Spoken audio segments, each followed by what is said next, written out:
तीसरी चौपाई है। बिहस लखन बोले मृदुबानी। बिहस माने हंसते हुए, लखन माने लक्ष्मण, बोले माने कहते, मृदुबानी माने मीठी वाणी में।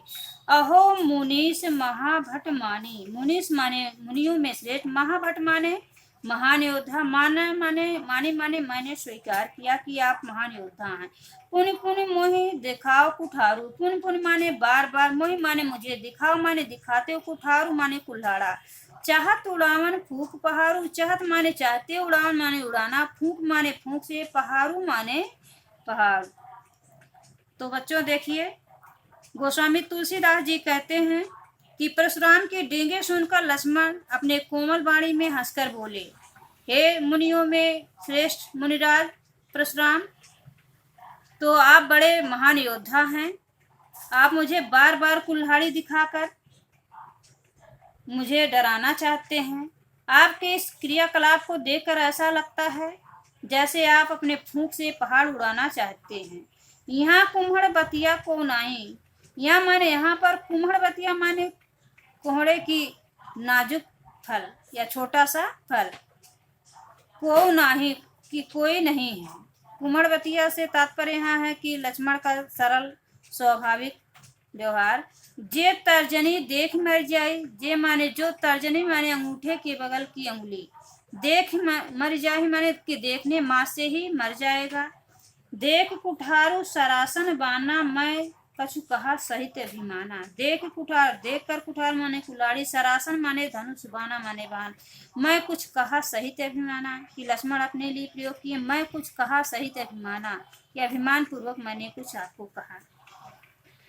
तो गोस्वामी तुलसीदास जी कहते हैं कि लक्ष्मण के शब्दों में आपने जो कुछ भी कहा मैं उसे समझ गया। यहाँ कुम्हड़ बतिया को नहीं। यहाँ कुम्हड़े की कोई छोटा सा कद्दू का फल नहीं है जो केवल तर्जनी उंगली देखने मात्र से मर जाएगी। अर्थात मैं केवल साधारण कोमल बालक नहीं हूँ, मैं भी एक महान योद्धा हूँ। देख कुठार सरासन बाना।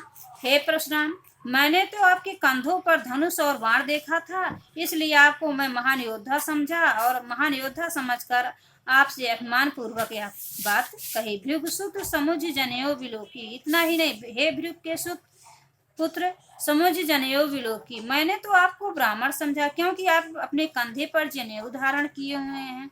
जो कुछ कहो सहो ऋषि रोकी। ब्राह्मण समझकर आप अब तक जो कुछ भी अनुचित बात कहा, मैंने अनुचित बात को सुनकर भी अपने क्रोध को रोक लिया। सुर महिसुर हरिजन अरुगाई। सुर माने देवता, मैसूर माने ब्राह्मण, हरिजन माने भक्त, और माने और, गाय माने गाय। हमरे कुल इन पर न सुराई। सुराई माने वीरता। हमारे कुल माने खानदान पर, इन पर वीरता करना शोभा नहीं देता। तो लक्ष्मण कहते हैं, हे भृगुसुत, हे परशुराम या हे श्रेष्ठ मुनि, हमारे खानदान में, हमारे कुल की यह शोभा नहीं है कि हम कुलवंशी देवता, ब्राह्मण, भक्त और गाय पर युद्ध करें। इन पर वीरता दिखाना हमारे खानदान के या कुल की परंपरा नहीं है।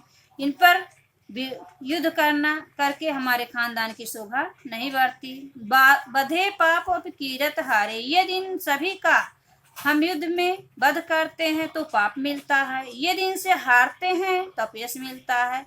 मारतो पा परे तुम्हारे।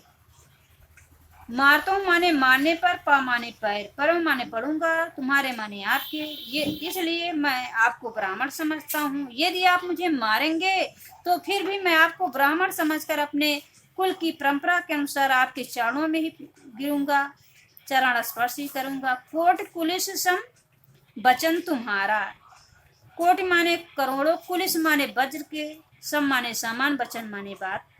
व्यर्थ धरो धनु बाण कुठारा। व्यर्थ माने बेकार में, धरो माने धारण किए हैं, धनु माने धनुष, बाण माने बाण, कुठारा माने कुल्हाड़ा। तो लक्ष्मण परशुराम को संबोधित करते कहते हैं, हे मुनि, आप महान योद्धा हैं। आपके वचन ही करोड़ों वज्र के समान हैं। आप व्यर्थ में ही अपने कंधे पर धनुष बाण और हाथ में कुल्हाड़ा लिए हुए हैं। जो बिलोक अनुचित कहो क्षमो महामुनि धीर। सुन सरोस भृगुवंश मनि बोले गिरा गंभीर। जो बिलोक अनुचित कहूँ, मैंने तो आपको महान योद्धा समझा, ब्राह्मण समझा, इसलिए अभिमान पूर्वक आपसे कुछ बात कह डाली। यह बात सुनकर आपको अधिक क्रोध हुआ, इसलिए मैं चाहता हूँ जो बिलोक अनुचित कहूँ क्षमहु महामुनि धीर। हे धैर्यशाली महामुनि, आप मुझे क्षमा करें। सुन सरोस भृगुवंश मणि बोले गिरा गंभीर। गोस्वामी तुलसीदास जी कहते हैं, लक्ष्मण की इस बात को सुनकर क्रोध पूर्वक भृगुवंश मणि, भृगुवंश के मणि के समान अर्थात परशुराम जी गंभीर वाणी में कहते हैं। तो सबसे पहले काव्यगत सौंदर्य जान लें। यहाँ पर रस रौद्र रस का प्रयोग हुआ है, गुण ओज है। कोट कुलिसम वचन तुम्हारा में उपमा अलंकार है, और कोट कुलिस का वर्ण की आवृत होने के कारण अनुप्रास अलंकार है। तो अनुप्रास और उपमा अलंकार का प्रयोग हुआ। यहाँ कुमण बतिया को नाही, यहाँ लोकोक्ति का प्रयोग किया गया है। कुमण बतिया से तात्पर्य है साधारण सरल स्वभाव वाला बालक। तो इस तरह से अनुप्रास और उपमा अलंकार का प्रयोग हुआ है। छंद चौपाई है, लेकिन जो बिलोक अनुचित कहें क्षमय महामुनि धीर, यहाँ पर दोहा छंद का प्रयोग किया गया। शैली प्रबंधात्मक है।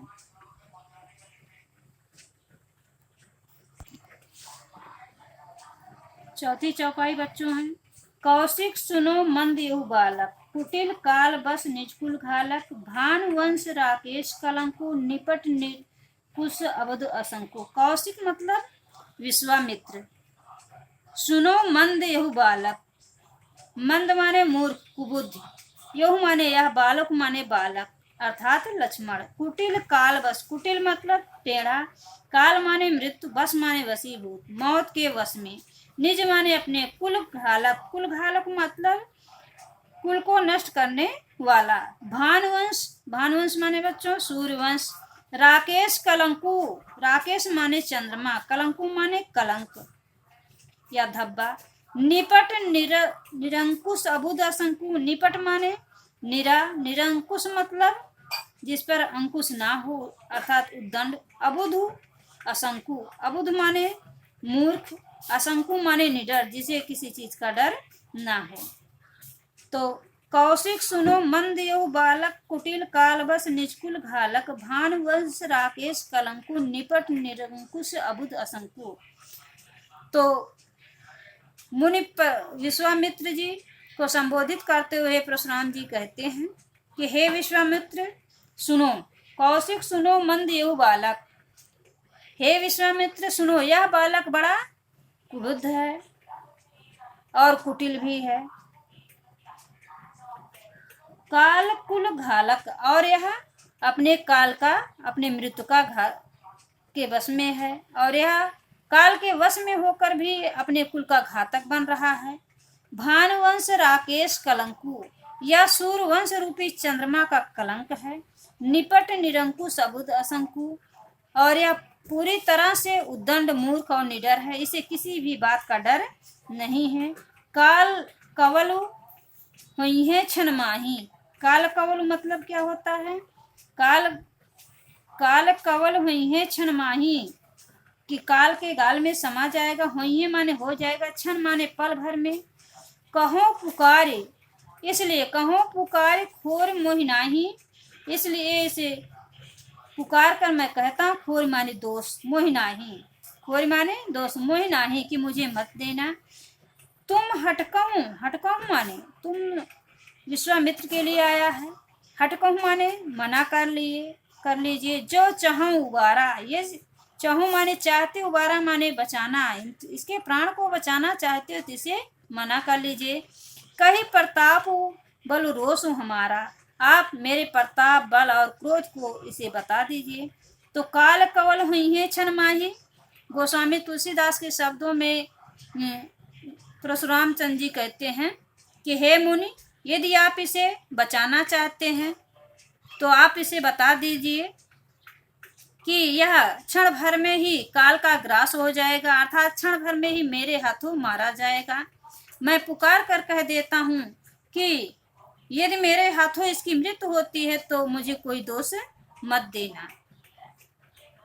तुम हटको जो चाहे उबारा, कहें कहीं प्रताप बल रोष हमारा। लखन कहें मुनि सुजस तुम्हारा। लखन कहो मुनि सुजस तुम्हारा, तुम्हें अछत को बर नहीं पारा। गोस्वामी तुलसीदास जी कहते हैं, परशुराम की बात को सुनकर लक्ष्मण फिर कहते हैं, लक्ष्मण जी ने कहा, हे मुन, आपका सुयश साप के द्वारा मैं बार बार सुन चुका हूँ। आपने अपने मुख से अपनी बड़ाई बार बार कर चुके हैं, इसलिए अब एक बार और भी अपनी बड़ाई अपने मुंह से कर लें, अपने मुंह मियाँ मिट्ठू बन लें। अगर इतने पर भी आपको संतोष ना हुआ हो तो फिर और कुछ कह डालिए। अपने मुंह अपनी करनी, बार बार बार अनेक भांति बहुवर्णी, कि अनेक बार आपने अपने मुंह से अपनी प्रशंसा की है। नहीं संतोष तो पुन कछ कहूँ, जन ऋषि रोक दुसह दुख सहूँ। यदि आप अपने क्रोध को रोक लेते हैं तो सहने दुख सहेंगे, इसलिए आपके मन में जो हो आप फिर से अपने मुंह से ही बड़ाई करिए। आपके अलावा आपका बखान कोई कर नहीं सकता। वीर वर्ती तुम धीर शोभा, गारी देत न पावन शोभा। वीरवर्ती, लक्ष्मण कहते हैं कि शत्रु को युद्ध में उपस्थित पाकर जो कायर होते हैं वही बखान करते हैं। आप तो वीरवर्ती हैं। गाली देत में पावन शोभा, आपको इस तरह से अनुचित या गाली देते हुए आपको शोभा प्राप्त नहीं होती है। फिर है, सूर समर करनी करें कहीं न जनावही आप, विद्यमान रन पाए रूप कायर कथें प्रताप। सूर समर करनी करें, सूर माने वीर, समर माने युद्ध में, करने माने कर्तव्य, करें माने करते हैं, कहीं न जनावही आप, वे अपनी वीरता को अपने मुख से कहकर नहीं बताते। विद्यमान रन पाए रूप, विद्यमान माने उपस्थित होने पर, रन माने युद्ध, पाए रूप माने प्राप्त करके, रूप माने शत्रु। कायर कथई प्रताप, जो कायर होते हैं वो अपने प्रताप या बल को का बखान करते हैं। तो सूर समर करनी करें कहीं न जनावें आप। लक्ष्मण जी कहते हैं कि जो सूरवीर होते हैं वे युद्ध में सूरवीरता का कार्य करते हैं। वे अपने बारे में कहकर अपने विषय की प्रशंसा नहीं करते, अपने बल पौरुष का बखान नहीं करते। जो कायर होते हैं वे अपने मुख से अपना बखान करते हैं, अपने डींग हाँकते हैं। विद्यमान रण पायर, और जो महान बलशाली योद्धा होते हैं, अगर रण में या युद्ध में शत्रु उपस्थित है तो वे युद्ध करते, युद्ध से कभी भागते नहीं हैं। लेकिन जो कायर होते हैं वे ही व्यर्थ में अपने प्रताप की डींग हांगा करते हैं। तो काव्यगत सौंदर्य, कौशिक सुनो मंदयु बालक, कुटिल काल में अनुप्रास अलंकार का प्रयोग हुआ है। भानुवंश राकेश कलंक, यहाँ भानुवंश राकेश में भेद रहित आरोप है। यहाँ भानुवंश रूपी चंद्रमा कहा गया, इसलिए यहाँ रूपक अलंकार है। निपट निरंकुश में अनुप्रास अलंकार है। तो अनुप्रास और रूपक अलंकार का प्रयोग हुआ है। भाषा अवधि है, दोहा और छंद का प्रयोग हुआ है। शैली प्रबंधात्मक है। लक्ष्मण ने परशुराम के बड़बोलेपन का मजाक उड़ाया है।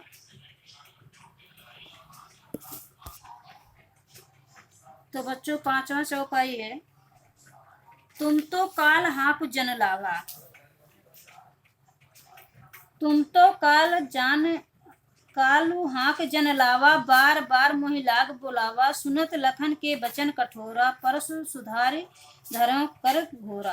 तुम तो काल माने मृत्यु, हाँक माने जबरदस्ती बुलावा, जन माने उत्प्रेक्षा अलंकार का वाचक शब्द है। लावा माने गर्व से बोलो वंदे मातरम, गर्व से बोलो वंदे मातरम।